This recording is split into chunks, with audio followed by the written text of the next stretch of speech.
اللہ تبارک و تعالی نے جس طرح نفس انسانیت میں انسانوں کو برابر بنایا ہے، لیکن پھر انہیں درجوں میں فضیلت عطا کی ہے۔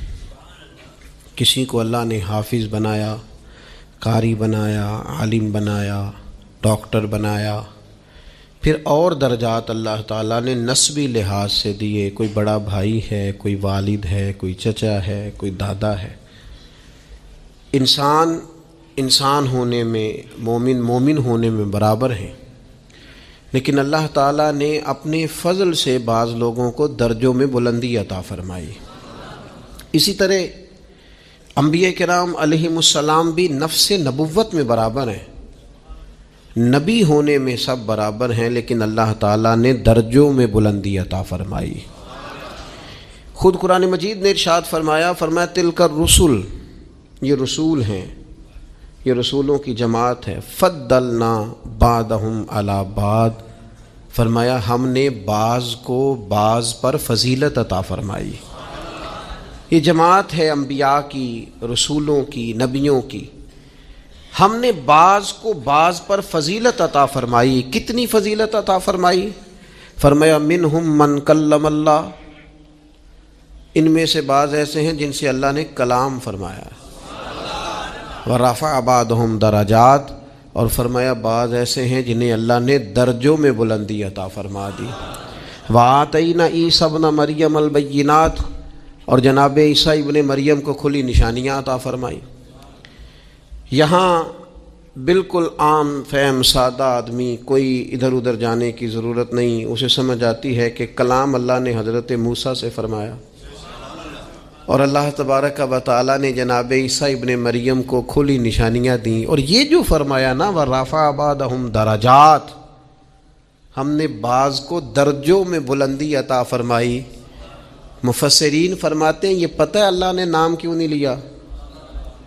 اللہ کو پتہ ہے جب میں کہوں نا میں نے بعض کو درجوں میں بلندی عطا کی تو سمجھ جائیں گے کس کی بات ہو رہی ہے، یہ بتانے کی ضرورت نہیں ہے، اور یہ بھی نہیں بتایا کہ کتنی بلندی دی، اس لیے کہ کوئی ایسا عدد ایجاد ہی نہیں ہوا جس سے مصطفیٰ کریم کے درجوں کی بلندی کو شمار کیا جائے۔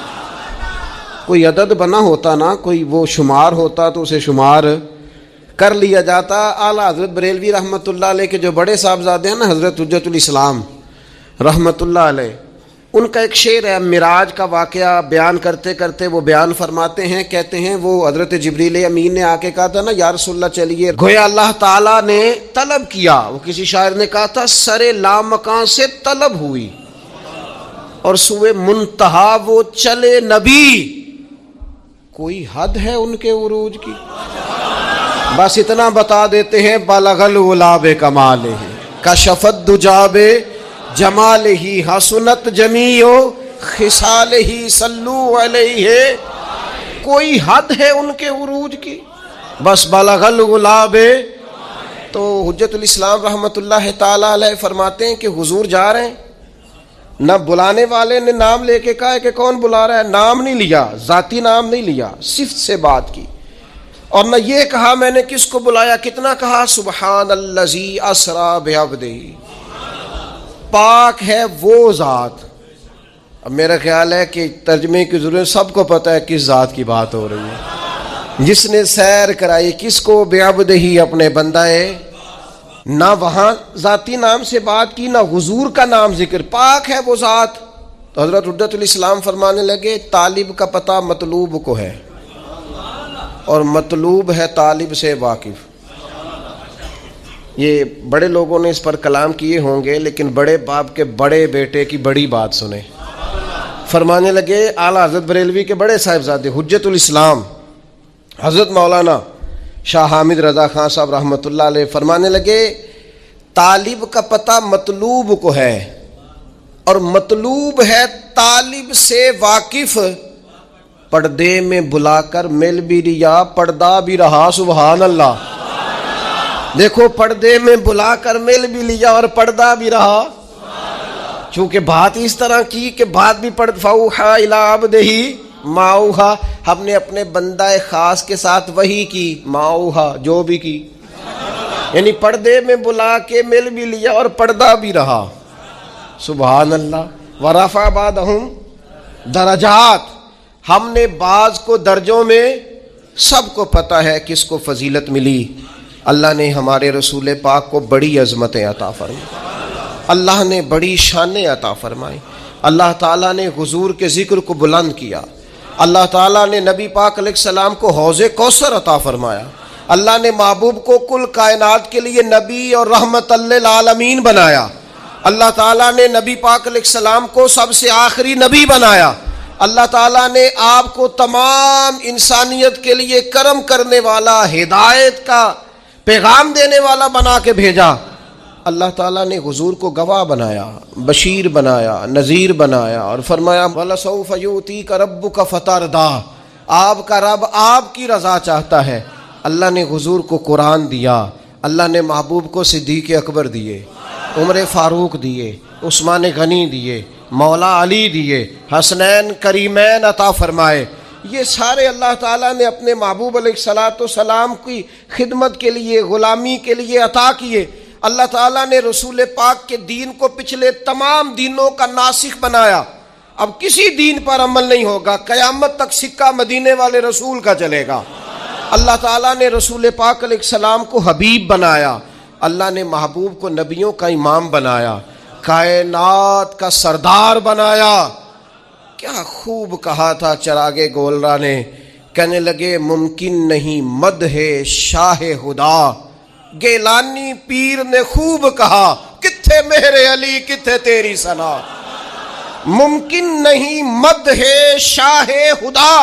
زندگیاں ختم ہوئیں اور قلم ٹوٹ گئے، بس تیرے اوصاف کا ایک باب بھی پورا نہ ہوا. کہنے لگے بس رکھ دیا قلم، چھوڑ دیا بات. ممکن نہیں مدح شاہ خدا. یہ وہ لوگ کہہ رہے ہیں جن کی ساری زندگی نعتوں میں گزری ہے. کہتے ہیں ممکن نہیں مدح شاہ خدا. تو بھئی آپ کس سے مستعار لے کے بات ختم کرنے لگے ہیں؟ تو کہنے لگے پیر میر علی شاہ صاحب سے، پیر گولڑوی سے، امام المسلمین سے. ممکن نہیں مدح شاہ خدا. بس گیلانی پیر نے خوب کہا کتھے میرے علی کتھے تیری ثنا. یہ مشتاق اکھیں کتھے جاڑیاں، بس مکھ چند بدر شاشانی ہے، متھے چمک دی لاٹ نورانی ہے، وہ دی کالی زلف تے اکھ مستانی. مخمور اکھیں کتھے. نبی اکرم صلی اللہ تعالی علیہ وسلم کی عظمتیں، میں اللہ ہمیں فرقہ واریوں سے بچائے، لیکن ایک دکھ ہے نا، وہ بھی بیان کر لینے دو. خوگر حمد سے تھوڑا سا گلا بھی سن لے.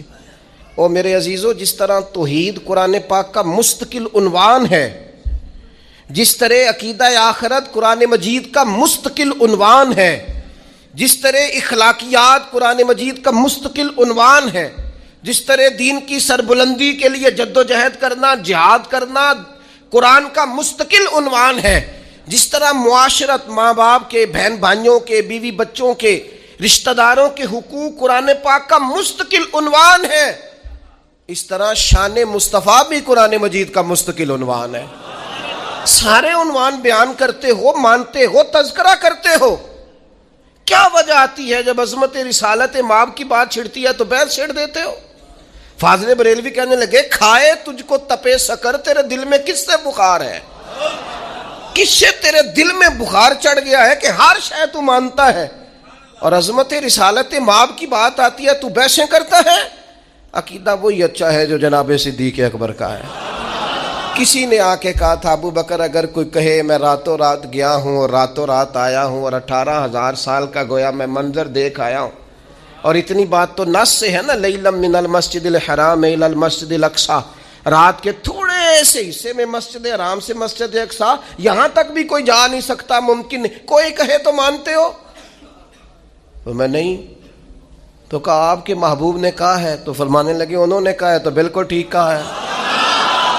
کہا ابھی تو آپ نے کہا تھا کہ کوئی کہے تو میں نہیں مانتا. کہنے لگے چلا آیا ہو کوئی ہے، تم نے تو کوئی کی بات کی تھا، باقیوں کا حکم اور ہے اور محبوب کی بات اور ہے، ان کے تذکرے اور ہیں، ان کا فرمانا اور ہے، ان کا کہہ دینا کچھ اور ہے۔ میں نے تو کہا تھا کوئی کہے تو نہیں مانتا، اور وہ جو کہے اور جس وقت کہے اور جس حال میں کہے اور جس رنگ میں کہے، سانو قید سجن دا گہنا ہے، او جنج رکھے اونج رہنا ہے۔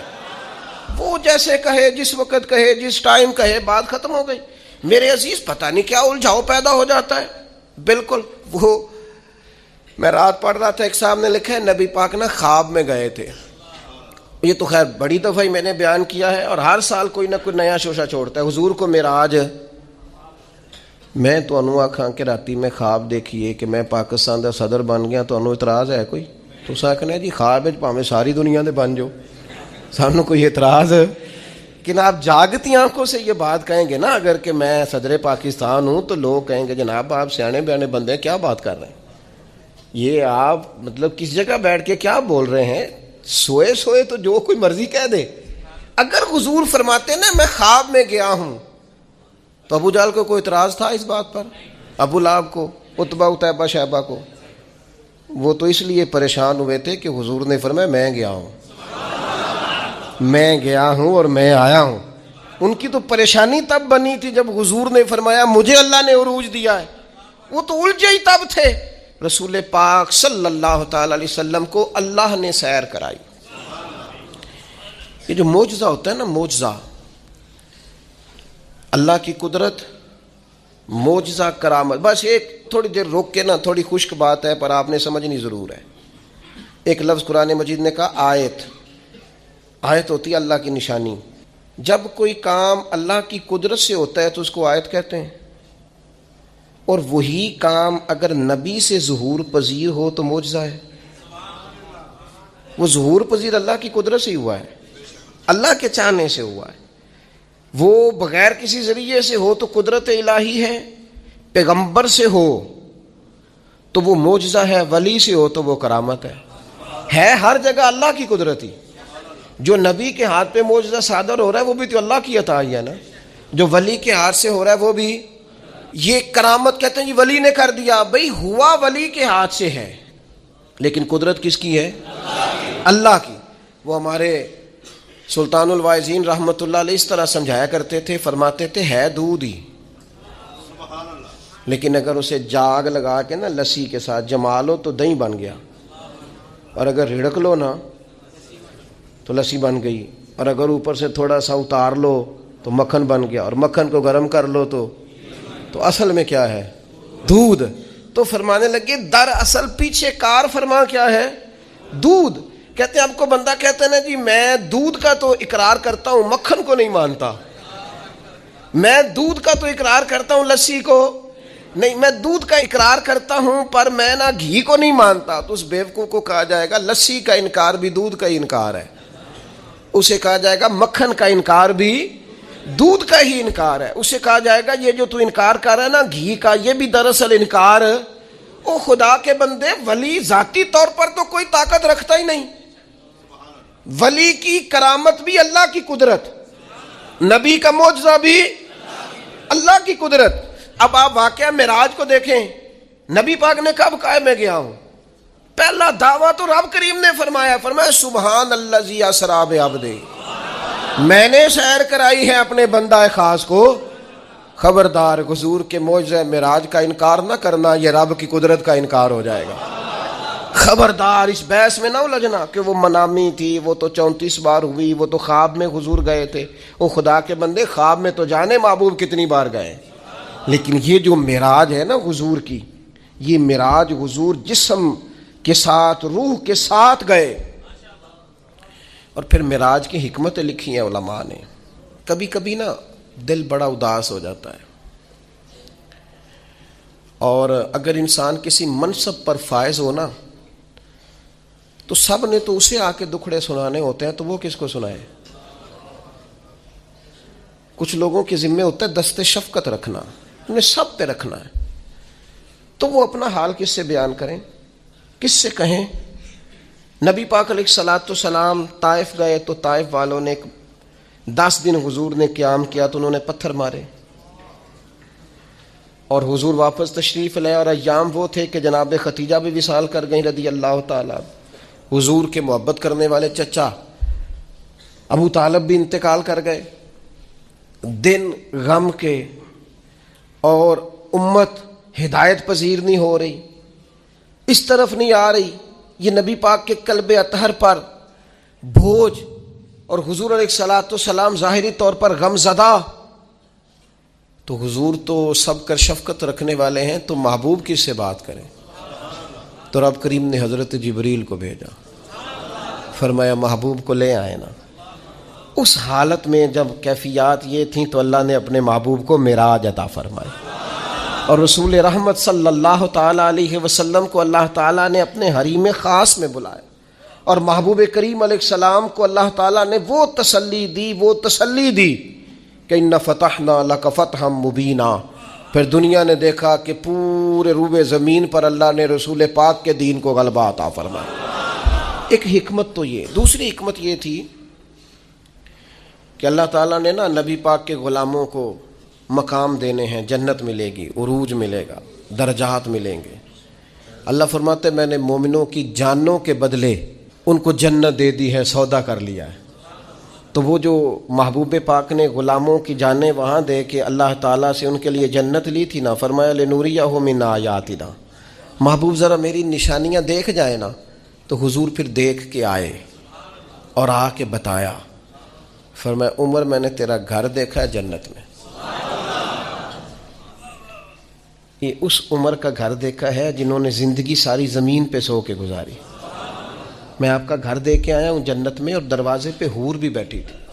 حضور فرماتے میرا دل کرتا تھا میرے عمر کا مکان ہے اور بڑا شاندار ہے, میں اندر سے دیکھوں. پھر میرے دل میں خیال آیا کہ عمر غیور آدمی ہے, کہے گا محبوب کا اپنا ہی بنایا ہوا قانون ہے, جس کے گھر جاؤ اس کی اجازت سے جاؤ. تو چونکہ آپ وہاں اس وقت ظاہری طور پر موجود نہیں تھے, اجازت طلب نہیں ہو سکتی تھی, لہذا دیکھ آیا. حضرت عمر رو پڑے, کہنے لگے مجھے میری ماں روئے, میں آپ پر غیرت کرتا, آپ ہی کا تو صدقہ ہے. تو رسول پاک علیہ السلام کو اللہ نے وہ ساری چیزیں عطا کی. حضور رات کو کیوں گئے؟ پہلی بات تو یہ ہے کہ یہ جو رات ہوتی ہے نا, یہی بہترین وقت ہوتا ہے رب سے ملاقات کا.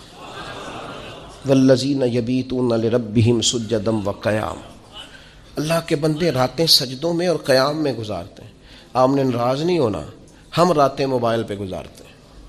ساری رات بیت گئی اور کوئی خاص چیز بھی نہیں, کوئی خاص کام بھی نہیں, کوئی دیکھنے والی چیز بھی نہیں, کوئی ایسا مطلب کوئی مسئلہ بھی نہیں, پتہ نہیں آل فول وقت یاوا گوئی, اور نہایت لغویات میں ٹائم. قیمتی وقت رات کا جو اللہ کی بارگاہ میں حاضری کا وقت تھا, جو اس کے حضور پیش ہونے کا وقت تھا, جو رحمت طلب کرنے کا وقت تھا, وہ سارا ضائع کر دیا. ہمارے استاد صاحب فرمایا کرتے تھے رات کو پڑھا کرو, سکون ہوتا ہے, بندہ اطمینان سے پڑھ سکتا ہے, مطالعہ ہوتا ہے. کون پڑھے؟ اب تو دینی طلباء کے پاس بھی اللہ ماشاء اللہ وہ ذوق نہیں ہے کہ وہ کتاب کی طرف رجوع کرے, مزاج نہیں رہا. میرے بھائی رات کا وقت اللہ سے ملاقات کا, لیلا من المسجد الحرام الی المسجد الاقصی, رات کے وقت حضور تشریف لے گئے. بڑی خوبصورت بات لکھی حضرت شیخ ابو نور رحمۃ اللہ علیہ نے. وہ فرمانے لگے حضور کا ہر صحابی چاہتا تھا میں اپنے رب کو ملوں. وَإِذَا سَأَلَكَ عِبَادِي أَنِّي فَإِنِّي قَرِيبٌ, تڑپ کے آئے نا صحابہ, ایک دن عرض کی یا رسول اللہ رب کو دیکھنے کو جی چاہتا ہے, اس سے ملنے کو جی چاہتا ہے. تو اللہ کریم نے فرمایا وَإِذَا سَأَلَكَ عِبَادِي أَنِّي فَإِنِّي قَرِيبٌ, محبوب جب آپ کے پاس آ کے میرے بندے میرے بارے میں پوچھیں تو آپ ان سے فرما دیں میں ان کے قریب ہی ہوں, جب دعا مانگیں گے میں قبول کروں. تو حضور علیہ السلام اگر غلاموں سے فرماتے میں جا رہا ہوں تو رب کی ملاقات کا شوق تو ہر جگہ تڑپتا تھا. شاید باقی بھی عرض گزار ہوتے حضور ہم نے بھی جانا ہے, اور جہاں جبریل امین نہیں جا سکے وہاں کوئی کیسے جاتا. وہ کئی دفعہ انسان نے کہیں جانا ہوتا ہے نا, بلا مثال و بلا تشبیہ, صرف ذہن میں بات اتارنے کے لیے مثال دیتا ہوں. جانا ہوتا ہے نا تو بچے بھی ضد کرتے ہیں میں نے بھی جانا ہے. اب بچوں کے جانے کی جگہ نہیں ہے, وہاں لے جایا نہیں جا سکتا, تو والد کیا کرتا ہے ان کے سونے کا انتظار کرتا ہے. جو رات کو سو جائیں تو سوئے سوئے نکل جاتے ہیں. ہاں اتنا کام ضرور کرتا ہے کہ جب واپس آتا ہے تو ذرا تحفے لے کے آتا ہے, ذرا تحائف کے ساتھ آتا ہے تاکہ بچے راضی ہو جائیں. محبوب کریم جا رہے تھے. کریم اگر فرماتے میں جا رہا ہوں تو سب تڑپتے, سب. ذرا سا تو دل ہے مگر شوق اتنا, میں بھی وہی لن ترانی سنا چاہتا ہوں. سب خواہش کرتے لیکن سب سو رہے تھے. محبوب تشریف لے گئے, لیکن جب واپس آئے تو نماز کا تحفہ بھی لائے. السلام علینا وعلی عباد اللہ الصالحین, اللہ کے بندوں پر سلام کو بھی لائے. اور ساتھ فرمایا میرے رب نے وعدہ بھی فرمایا ہے کہ مجھے اللہ تعالیٰ شفاعت کا حق بھی عطا فرمائے گا. یہ سارے تحفے لے کر رسول پاک صلی اللہ علیہ وسلم واپس آئے. اور پھر تیسری بات, اللہ تعالیٰ نے جس زمانے میں بھی کسی نبی کو مبعوث فرمایا نا, زمانوں کے تقاضوں کے مطابق معجزے عطا فرمائے. آج ہمارا دینی لوگوں کا پتہ مسئلہ کیا ہے؟ ہم قوم کی زبان کو نہیں سمجھتے, ہم لوگوں کے نظریات کو نہیں سمجھتے. وہ ڈاکٹر اقبال کہتے ہیں ایک شخص سخت بھوک لگی ہوئی تھی تو ایک مولانا اسے دین بتا رہے تھے. آپ دیکھیں نا, حضور مکہ سے صحابہ کو لے کے مدینہ طیبہ آئے ہیں نا, تو سب سے پہلے نبی پاک علیہ السلام نے ان کی رہائش کا بندوبست کرایا ہے. بھائی بھائی بنایا, روٹی کھائیں گے آرام سے سوئیں گے تو پھر دین کی بات ہوگی.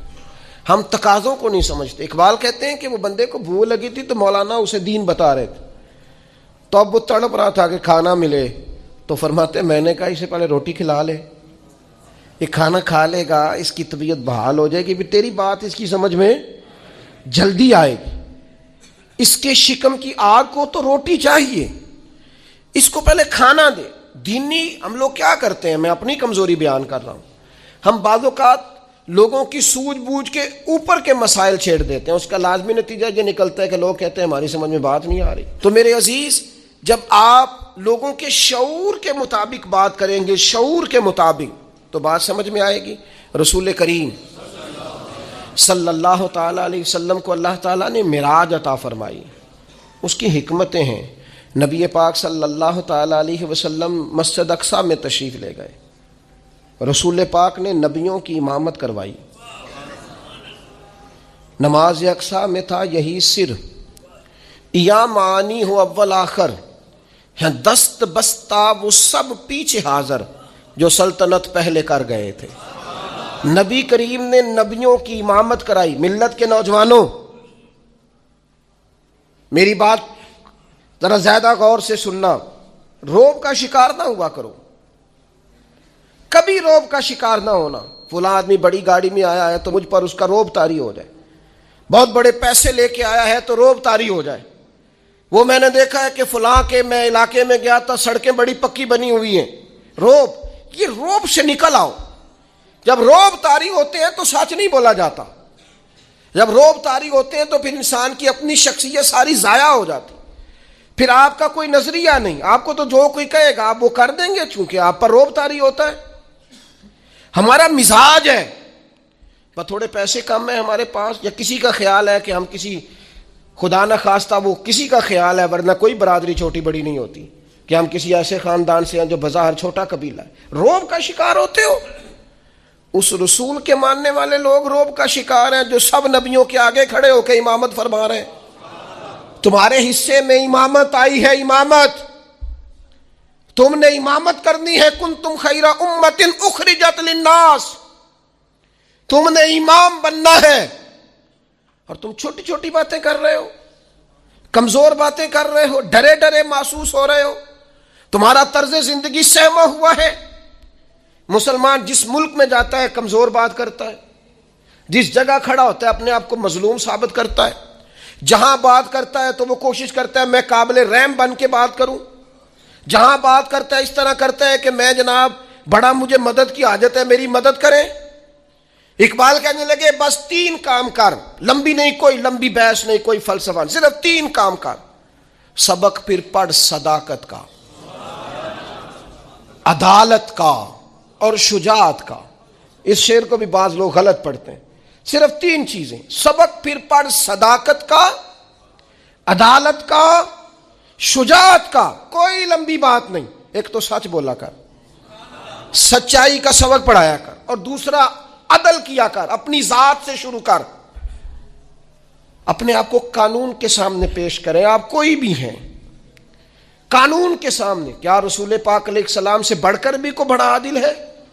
لیکن حضور نے تو اپنے ظاہری وصال سے قبر پر ممبر پر بیٹھ کر فرمایا تھا, میں اللہ کا بندہ ہوں, رب کی بارگاہ میں حاضر ہونے والا ہوں, کسی کو مجھ سے کوئی تکلیف پہنچی ہو تو بدلہ لے سکتا ہے. تو اگر حضور فرماتے ہیں تو کیسے بالا تر ہو گیا؟ اپنی ذات سے ہم انصاف کرنا چاہتے ہیں, پر دوسروں کے لیے اپنی ذات سے عدل شروع کریں, اپنی ذات سے. اور تیسرا فرمایا شجاعت کا, بزدلوں والی زندگی نہ گزارو. ساری زندگی اسی رٹے میں ہمارا وقت ضائع ہو جاتا ہے. لوگ کیا کہیں گے, لوگ کیا کہیں گے, لوگ کیا کہیں گے, لوگ کیا کہیں گے. ایک دوست مجھے پچھلے دن کہنے لگے, وہ میرا دل تو بڑا کرتا ہے کہ اب نہ میں بعض چیزوں سے باہر نکل آؤں, پر لوگ کیا کہیں گے. تو میں نے ان سے کہا کہ اگر آپ نے یہ کام نہ کریں, آپ لوگوں کی بات مانیں, تو پھر لوگ آپ کو ولی مان جائیں گے. جو کام کسے بادشاہ جو بات بھی تھی ان کی, مثلا اگر آپ نہیں کرتے اور آپ وہی کرتے ہیں جو لوگوں کی رائے ہے, تو پھر ولی اللہ مانیں گے لوگ آپ کو؟ یہ آپ کہتے نہیں, پھر بھی نہیں مانیں گے. تو میں کہا پھر لوگوں چھاڑنا, رب رسول دی سوڑ. کیا بات کرتے ہیں آپ دلیر بنے, زندگی شجاعت والی. رسول پاک کا مزاج کیا تھا؟ حضرت انس بن مالک رضی اللہ تعالیٰ عنہ ارشاد فرماتے ہیں کہ ایک دن رات کو مدینہ منورہ میں شور کی آواز آئی کسی ایک جانب سے, تو سب لوگ اٹھے اور ایک دوسرے کو اٹھانے لگے, اٹھو اٹھو دیکھو کیا ہوا. فرماتے ہیں لوگ جمع ہو رہے تھے, نیزے لا رہے تھے, تلواریں نکال رہے تھے, ہم ابھی تیار ہو رہے تھے. اچانک نظر اٹھی تو اللہ کے رسول علیہ السلام گھوڑے پر بیٹھ کر جدھر ہم جانا چاہ رہے تھے نا, شور والی جگہ, حضور ادھر سے واپس آ رہے تھے. اور فرمانے لگے کوئی بات نہیں ڈرنے والی, میں دیکھ آیا ہوں جانور لڑ پڑے تھے آپس میں, اور نیزہ حضور کے دستے مبارک. اقبال کہتے کچھ نہ کر, تو کہتا ہے کہ پیسے آئیں گے تو میں امام بنوں گا, قیادت کروں گا. تو کہتا ہے میرے پاس بہت بڑا برادری ازم ہو تو آگے بڑھوں گا. نہیں, سبق پھر پڑھ صداقت کا, عدالت کا, شجاعت کا. فرمایا رب پتہ تیرے ساتھ کیا کرے گا, لیا جائے گا تجھ سے کام دنیا کی امامت کا. تو امام بنے گا دنیا کا, بس سچ بولنا, عدل کرنا, دلیر رہنا.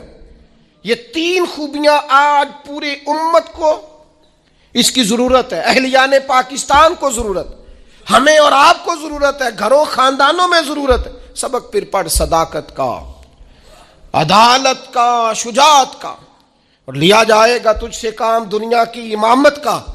معراج بتاتا ہے کہ نبی پاک علیہ السلام نے ہمیں کہا ہے کہ میں قائد ہوں سارے نبیوں کا, اور تم قائد ہو ساری امتوں کے. اپنی زندگی میں اپنے مزاج کو بزدلانہ نہ بنائیں. یہ رو کے بات کرنا, ڈر کے بات کرنا, سہمت کے بات کرنا, کمزور رہ کے بات کرنا, یہ کچھ طرز زندگی. روئیں گے, رج کے روئیں گے, پر رب رسول کی بارگاہ میں.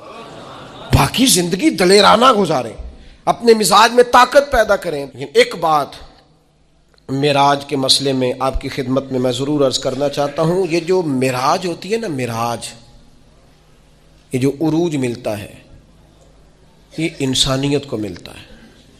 فرشتے تو ہیں ہی وہاں, جو درجے بلند ہوتے ہیں نا, فرشتوں کو جو درجہ ہے وہ ان کا متعین ہو گیا ہے. یہ جو درجوں میں بلندی ہوتی ہے یہ مومنوں کی ہوتی ہے. یہ درجات میں بلندی صلحاء, اتقیاء, صوفیاء, شہداء اور انبیاء کی ہوتی. یہ روحانی ترقی اور یہ معراج کی طرف جانا, یہ اللہ تعالیٰ نے مومنوں کا مقدر رکھا ہے.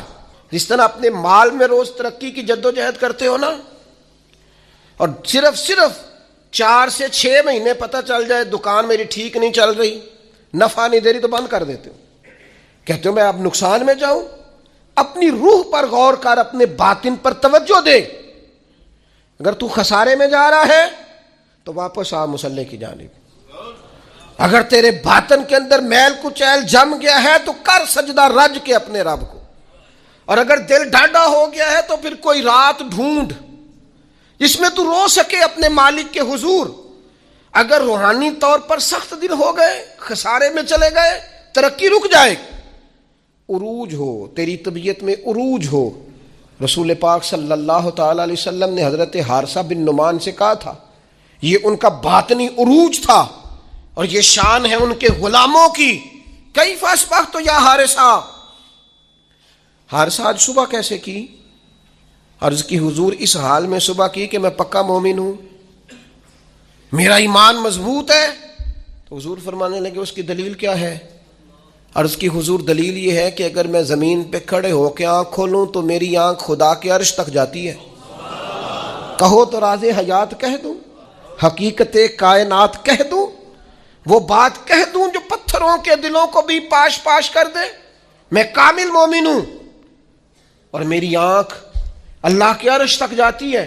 حضور میں دیکھ رہا ہوں جنتی جنت میں جا رہے ہیں، یہ میرے ایمان نے مجھے لذت دی ہے، عروج دیا ہے، کمال دیا ہے۔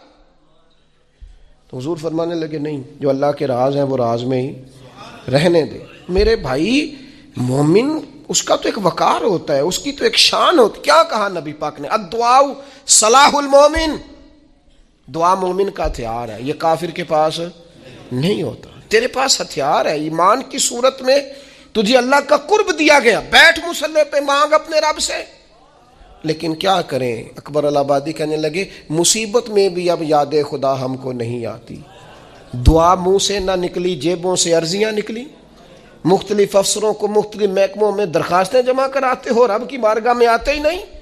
عروج تیرا تب پلے گا، تیری ترقی تب ہوگی جب پتہ چلے گا کہ تیرا قرب الہی کتنا ہے۔ میرے قبلہ عالم حضرت تاج الشریعہ رحمۃ اللہ علیہ کی ایک بات مجھے نہیں بھولتی۔ کسی نے کہا حضور فلاں مولانا بڑے معروف ہیں اور فلاں آدمی جو ہے ان کا بڑا مقام ہے اور فلاں کا بڑا نام ہے اور فلاں کا بڑا تذکرہ ہے، تو آپ فرمانے لگے دعا کرو اللہ کی بارگاہ میں مقام بنے، دعا کرو بارگاہ محبوب میں مقام بنے۔ دنیا میں تو مقام بنتے بھی ہیں اور مقام دیکھنا یہ ہے کہ عند اللہ کیا مقام ہے۔ اللہ تعالیٰ نے رسول پاک کو عروج عطا فرمایا۔